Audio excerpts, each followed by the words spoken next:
मुस्तफा जाने रहमत पे lakh Bismillahir Rahmanir Rahim. Assalamu alaikum. When I read the March edition of monthly Ala Hazrat journal, I immediately realized that even today, if anyone is representing the Muslims of India in a true and a rightful manner, it is indeed the noble family of Ala Hazrat.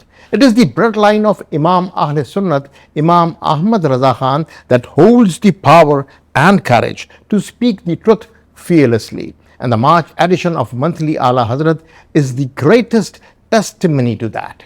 I will support my statement with a brief account of the special message and editorial from the March edition of the journal. But before that, little history of the journals published by noble family of Ala Hazrat in Bareilly. The elder son of Ala Hazrat Imam Ahmad Raza Khan alayhi rahmah, Hujjatul Islam, may Allah have mercy on him, Mufti Hamid Raza Khan used to publish a journal named Monthly Yadgare Raza from Bareilly during his time. However, it was discontinued in his own lifetime. After that, the eldest son of Mufti Hamid Raza Khan alayhi rahmah, known as Mufassir Azam Hazrat Allama Ibrahim Raza Khan, also known as Jilani Mia, launched the monthly Ala Hazrat magazine in June 1960. This is the only and the oldest continuously running journal of Ala Sunnat in India. Although there are other Sunni journals as well, but that are older and they have since ceased publication. The first chief editor of the journal was none other than Hazrat Jilani Mia. He himself who remained on this position throughout his life. After his demise in 1962, the chief editorship of monthly Ala Hazrat was taken over by his successor and eldest son, Rehan-e-Millat, Hazrat Allama Rehan Raza Khan alayhi rahmah. He served as the chief editor till his death on June 8, 1985.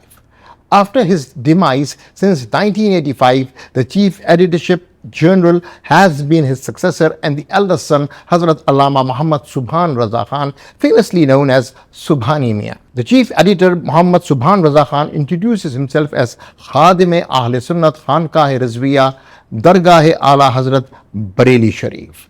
Coming over to the March edition and its content. In this monthly Ala Hazrat journal, Subhani Mia has presented a brilliant analysis of tightening siege around the Muslims of India by the Indian government apparatus. In the next part of the same message, Subhani Mia offers selective and thoughtful advice to the Muslims on how to maintain their identity within the framework of Indian constitution and law during these adverse circumstances. The key points of both parts of the message are something like this. You are witnessing in every region of the country how miscreants are attacking mosques, madarsaahs, graveyards, and shrines of saints. These miscreants enjoy full support from officers, authorities, and certain individuals associated with country's legal system who harbor a biased mindset. These extremist and radical Hindu organizations are running a search for temple campaign every sacred historical site across the country. In the recent past, there has been a movement to scrutinize the land ownership, construction, and architectural drawings of sacred places that were built after the independence of India. Complaints are being launched daily in the government departments under the pretext of electricity and water bills or allegations of construction on state land, and immediate legal action is also being taken alongside. Swift action is being implemented against Islamic sacred sites that without any investigation. Through ill-mannered and venomous anchors of Godi media, Islamic sacred sites are being declared involved in illegal activities without any investigative process. In this way, a strong effort is being made across the entire country to create a hateful environment against mosques, shrines, and madarsaahs, which has to a large extent being very successful. Hazrat Subhani Mian in his message first presents a complete review of the conditions of Muslims in India and afterwards give a few pieces of advice to the Muslims of India. He further writes, in such a venomous and hateful atmosphere, it is essential for us to take certain measures. These measures are keeping all documents related to our sacred Islamic places ready at all times. Obtain necessary documents from relevant departments regarding the lands on which mosques, madrasahs, graveyards and shrines are built. If these documents are not available, then complete the necessary procedures to have them prepared and completed. Strictly pay all dues and taxes to departments like the Electricity Board, municipal corporations, Nagar Palika, Nagar Panchayat, Gram Sabha and others. If maps are not approved, have them approved. If legal documentation like waqf endowment or registry is incomplete, then get it done, get it completed. Do not act carelessly. Responsible organizations, movements, institutions, khanqahs, Sufi centers and social workers, legal teams within their respective spheres and in light of current times so that timely legal responses can be given in such matters. May Allah protect our sacred and holy sites in the land of India. Dear listeners, this was Subhani Mian, who is the chief editor of monthly Ala Hazrat magazine. Let us now look at the editorial written by Mufti Muhammad Salim Bareilly. Mufti Sahab is a respected scholar at Manzar Islam Bareilly and also serves as honorary editor of monthly Ala Hazrat. The title of the editorial is very important to understand: the growing hatred against the Muslims of India. In his editorial, Mufti Sahib divides the time from the arrival of Muslims in India to the partition of India into 4 distinct eras. Something about history. The arrival of Muslims in India. From the very beginning of Islam, there are historical proofs of the arrival of Islam and Muslims on the land of India. The traces of several Sahabas, companion of the Prophets, coming to the south of India and trading caravans landing there are still found scattered throughout South India. Although the era of Sahaba, this arrival and departure was primarily for trade purposes, these were sacred personalities who placed religious work and the propagation of divine message above all else in their every endeavor. When Islamic caravans came to the Indian subcontinent for trade, they brought with them such high examples of Islamic morals, etiquettes and religious teachings and training that common people of India who were trapped for centuries in the webs of priesthood, caste systems, untouchability and superstitions began embracing Islam in large numbers. The second era, arrival of Sufis and saints. Then came an era when Muslim rulers began entering the Indian subcontinent from Iraq, Iran and Afghanistan. Most of these rulers were primarily interested in governance and dominions. However, they were accompanied by a group of Sufi saints and pious individuals who, through their teachings, noble character, service to humanity, simplicity, piety, loving words and compassion for all beings, won the hearts of the native inhabitants. They had such a powerful spiritual impact that people began accepting Islam willingly without any force or temptation. Within a few centuries, Islamic symbols and practices became visible throughout the land, and the Indian subcontinent blossomed with the presence of Islam and Muslims. The third era, rise of hatred against Islam and Muslims. As the Muslim population grew and their governments became strong and established, a certain class emerged during this time that secretly harbored hatred and resentment toward Muslim rulers and Sufis and saints. However, the local inhabitants admired and were content with the Muslims due to their noble character, good conduct, and the justice of Muslim rulers. Hence, this minority of hateful individuals could never publicly express their animosity because their own co-religionists would have rebuked them severely. Muslims and their rulers never even needed to respond. This was the golden age of India, an era of peace, brotherhood, and love. People of all religions worked together for the progress of their beloved country. The fourth era, decline of Muslims and rise of hatred.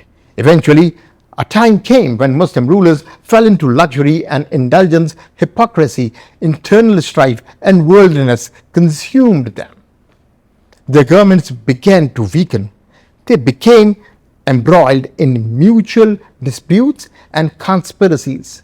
Taking advantage of this weakness, the British arrived from across the seas and started destroying their rule. The British easily found two types of allies for their mission. The first one, the very hateful group in India which had always borne deep animosity towards Muslims, Islam, and Muslim rulers. Second one, the treacherous class from within the Muslims who conspired against their own people and were eager to undermine their fellow believers. Mufti Muhammad Salim Bareilly has skillfully encapsulated all four eras with great brevity, like capturing an ocean in a drop.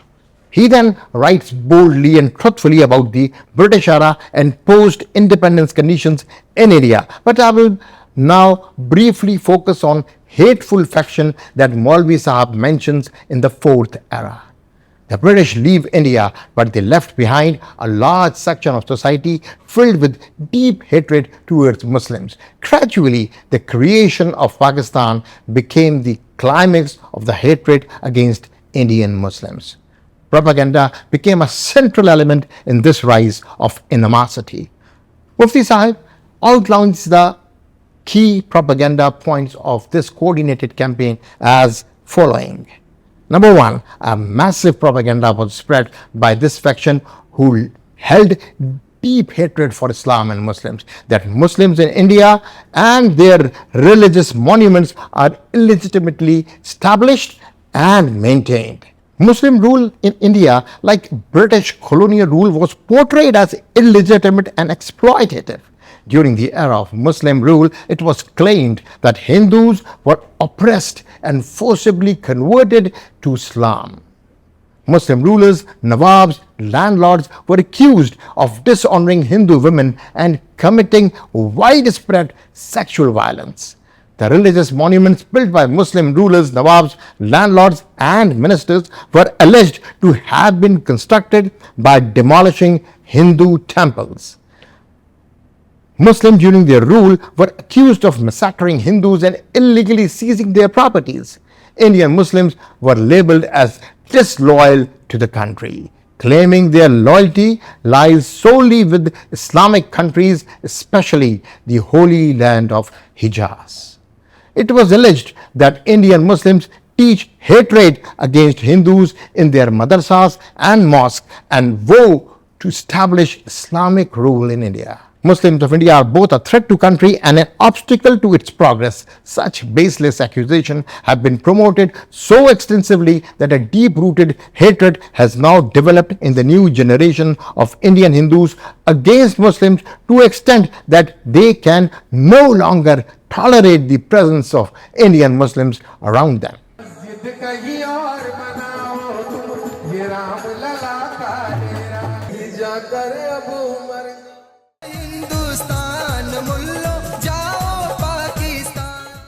As a result, incidents of mob lynching are happening frequently across the country. Sometimes under the pretext of cow slaughter, sometimes under the excuse of theft or robbery, harassment of Hindu girls, or entirely fabricated accusation of assault and conflict. Incidents of passengers wearing beards, caps, and traditional Muslim attire being harassed beaten, and abused while traveling on trains are steadily increasing. What is the most shocking and regrettable is that this hatred has now seeped into individuals within the country's system. Even the police and security forces, a highly prejudiced faction has emerged that harbors intense hatred towards Muslims. Proof of this is seen in how, over the smallest of issues and the most minor of crimes, some officers within the police force or security units directly shoot at Muslims. A disturbing pattern is emerging where young Muslims, men, are being deliberately shot in the legs to cripple them, and numerous such examples are now in public view. These acts are not carried out in silence. Instead, media coverage is deliberately arranged to please a particular faction and humiliate, disgrace, and terrorize Muslims. Opposition is gunning for the BJP government, accusing them of being the driving force behind this wedge between Hindus and Muslims in the state. ये वीर सावरकर के ही संस्कार है जो राष्ट्रवाद को हमने राष्ट्र निर्माण के मूल Mufti Sahab, a religious scholar, further compares the oppression of Muslims in India to the genocide of Jews in Germany. According to Mufti Sahab, it appears that this hateful group in India has closely studied the history of Nazi Germany. The genocide of Jews began in 1933 when Adolf Hitler and the Nazi Party seized power in Germany. This genocide did not begin overnight. It started with the spreading of hatred against Jews by the Nazis and their allied groups across Europe, especially Germany. They accused the Jews of being the reason for Germany's social, economic, political, and cultural problems, particularly blaming them for Germany's defeat in World War I, 1914 to 1918. What happened to the Jewish community in Europe, especially Germany, during that time is now part of history. Mufti Sahab draws a parallel between Germany and present-day India. He writes, "May Allah protect us, but our fears are growing stronger every day that the history of the Jewish genocide may be repeated in India. We are witnessing that today a hateful group is carrying out similar action against Indian Muslims as were done to Jews in Europe between 1993 to 1945.